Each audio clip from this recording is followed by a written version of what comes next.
Hello there and welcome to another one of these Lexical Lab 1 minute English videos. If you like this video, make sure you subscribe to our YouTube channel and check out our website www.lexicallab.com to find out more about the online courses we offer. The other day in one of my classes we were talking about accidents we'd had and scars that we have, and I ended up retelling one of my very favourite stories to share with people. When I was a kid we used to go camping quite a lot, and one year we were staying by the seaside in the southwest of England. And every morning, me and my brother used to go down to the sea and skim stones. This is where you find flat stones that bounce across the top of the water. And we were both quite competitive about this. And it was the last day of the holiday. And at that point, I had the record. I think it was something like 15 bounces, something like that. Anyway, on this one particular day, I remember very clearly it had been raining and the stones on the beach were quite wet, so it was quite slippery. Suddenly my brother got very excited because he found the perfect skimming stone, large, flat, thin, and I guess he thought this was his chance to win, to beat my record. So he was getting ready, he was psyching himself up, preparing for the perfect throw, and just as he was about to let go of the stone, he slipped on the wet stones, and instead of hitting the water, the stone came flying towards me. I tried to duck like this, but it caught me on the top of the head and took a chunk of my head out.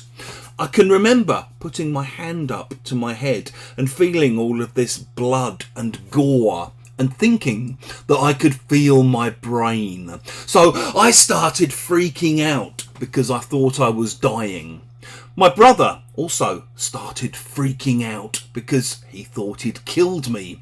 He went running off to find my mum, who came running down to the beach, and when she saw me lying there, dazed and confused, with blood streaming down my face, she started freaking out as well. In the end, I was rushed to hospital and they shaved the top of my head and they cleaned up the wound and they stitched it up. And basically I was okay, but I still have a bit of a scar there to this day. If you say someone starts freaking out, it's usually because they're so shocked or surprised or angry or excited or scared that they lose control of their emotions. They can't control themselves in a normal way. So maybe, for example, when the exams are coming up at school, it's a very stressful time of year and all the students start freaking out a little bit because of all the pressure. I went scuba diving once in Indonesia when I was living there, and the main thing that I remember is when we got out beyond the island into the deep sea, I suddenly saw these huge fish much bigger than me, and I started freaking out and thinking I didn't belong in the deep water, I belonged back on the land.